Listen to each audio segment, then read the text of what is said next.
Buenos, Diaz, and welcome back to my channel, everybody. Today, we are going to try to get out in the rain, and we're going to try to shoot a few black and white photos, quick and easy, get back into Lightroom, and 2 quick tips on how to edit your street photos in Lightroom. So before we get started, it has been raining cats and dogs and cats. It's been chucking it down for the last couple weeks here in Southern California. With the strongest storm so far this winter, this creek through here simply overwhelmed.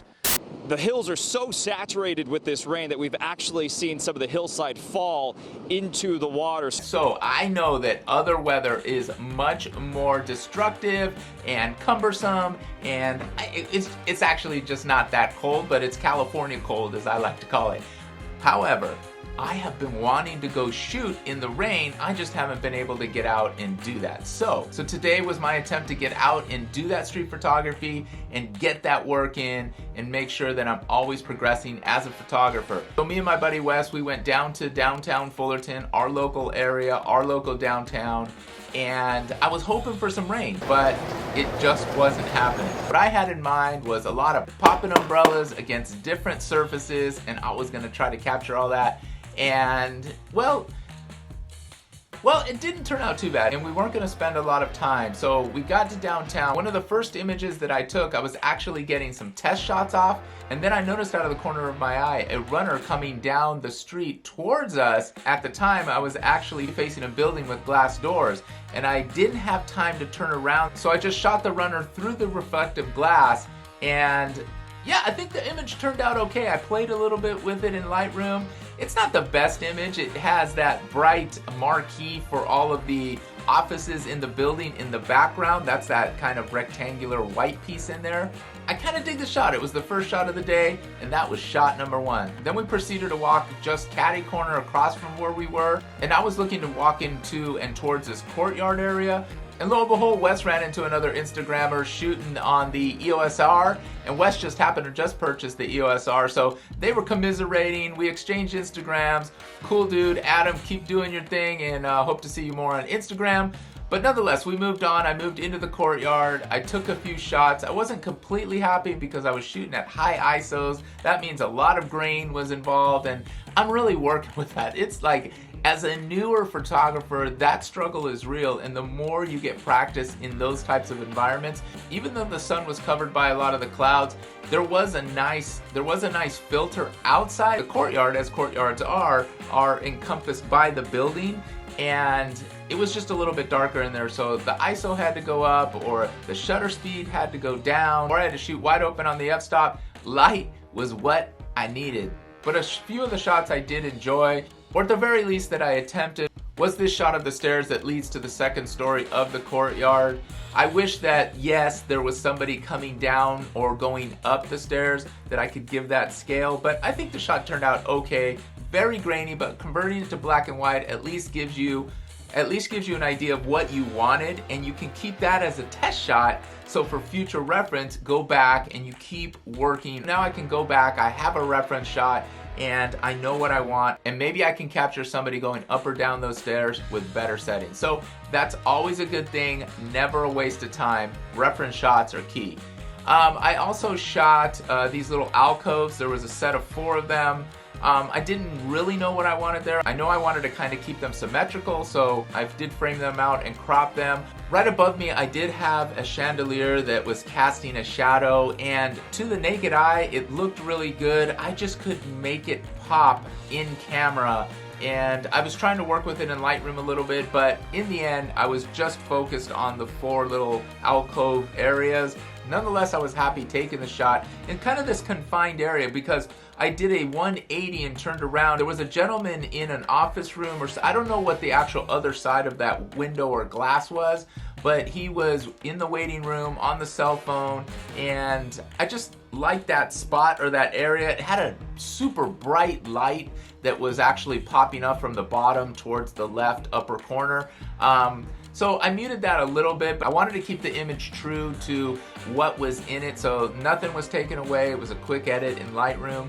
And then I moved out of that courtyard, and just around the corner. And I was in an area where I shot before. There's an entrance called Via del Sol that leads into the other side of the courtyard where I was shooting previously, and I knew I wanted to capture somebody crossing the front of that entry with an umbrella. I finally got that because it finally started to rain just a little bit, and it was enough for people to start popping their umbrellas, and that was the whole goal, to get down to downtown Fullerton and get some of those umbrella shots. This one turned out okay. I think it was all too dark a scheme. There weren't a lot of shadows to play with, and so I left it as is, but I think it's a decent shot. Again, another reference shot. I quickly did a 180, peered across the street, and then out of the corner of my eye, I saw a lady popping up her umbrella. She was walking right in front of me, but I didn't see a composition of her in the foreground and a nice complementary background. So I moved down the street a little bit, kind of got my jog on, and saw a nice cream white wall. There was 2 cars parked in front. I was trying to frame her out between the cars, and I think I did okay on that shot. I really enjoyed that shot. I think overall the shot works, and I turned most of these all black and white only because none of the umbrellas were colorful. I was really looking for some reds, some yellows, some blues, some greens, anything with a certain type of pattern or pop of color, but I wasn't getting that. But hey, I said I needed umbrella shots, and I got those umbrella shots, so I was super happy. And that pretty much shut down the photo journey for the evening. Now let's pop into Lightroom. I want to give you 2 tips after going out and shooting some quick street photography, how you can just as quickly edit them in Lightroom. All right, so we're in Lightroom, and the image that I have up on the screen is actually one of the images I never edited. So this is straight out of camera. In fact, if you look at the camera settings for it, it was ISO 3200. That boggles my mind. That's the thing. It's like when it's street photography, you have to be ready. I just kind of set up the camera for the inside, knew I needed a higher ISO in that dark, but then I saw that runner and I shot the shot.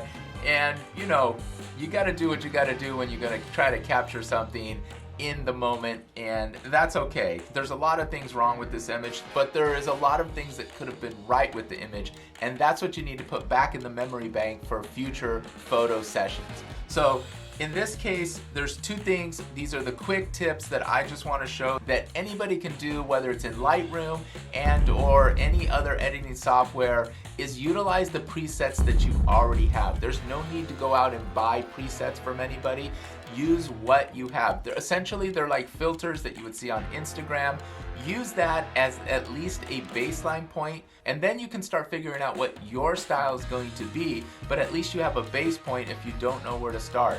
I mean, there is nothing wrong with taking all the sliders and moving them back and forth. Absolutely nothing wrong in trying to figure out how each of them works. We'll go over to the left side of this panel, and if it's in another editing software, then go and find that area and find where the presets are. So in this case, Lightroom has presets for color, creative, and then black and white.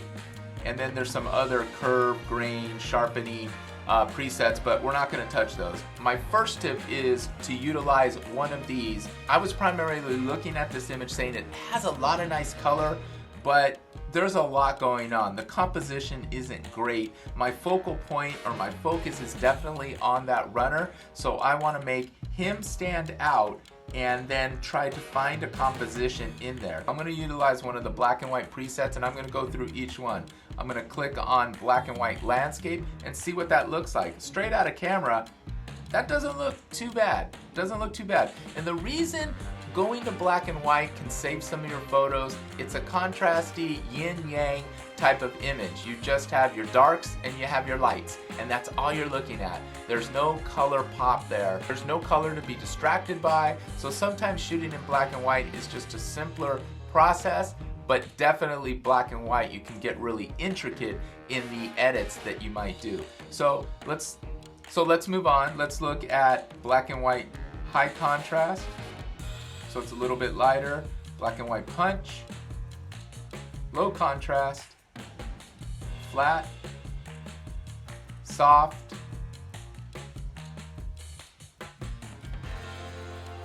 infrared,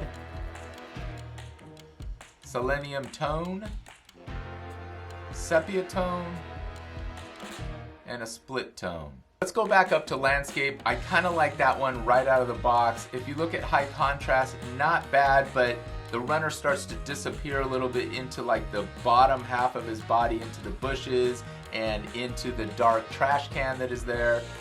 Black and white punch, I'm gonna go with it. It kind of already separates everything for me, the lights, the darks, and you can see the trash can now. You can see the runner's whole body. It's clear.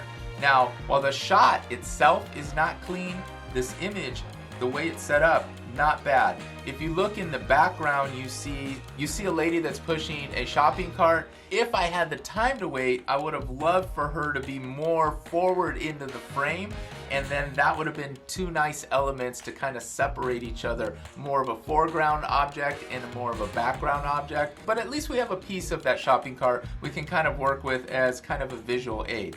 So that's number one. I don't need to do anything else to the photo. I can now go over to my development sliders over on the right side and play around with the tones, such as exposure. So you can bring down the exposure a little bit if it's a little bit too bright for you. You can bring it up if it wasn't bright enough for you. I'm going to go ahead and reset it back to its original. I'm probably going to leave exposure alone. You can make it a little bit more contrasty, so you can punch up the contrast or you can bring it down. You can kind of see the differences in what it makes going left to right. Again, I think I'm going to leave it the way it is there, and then you can mess around with highlights, shadows. What is cool is if you look at the black and white sliders, I have not touched these black and white sliders. This allows you to see what their preset is actually set at. And so this can help you in future edits, that you can go in and actually take those settings. I'm not going to touch the exposure initially. I'm not going to touch the contrast, highlight, shadows. I'm going to go straight to the black and white sliders and actually fudge with those a little bit and try to mimic what we're seeing here in this preset. Now, there's more to this preset that meets the eye.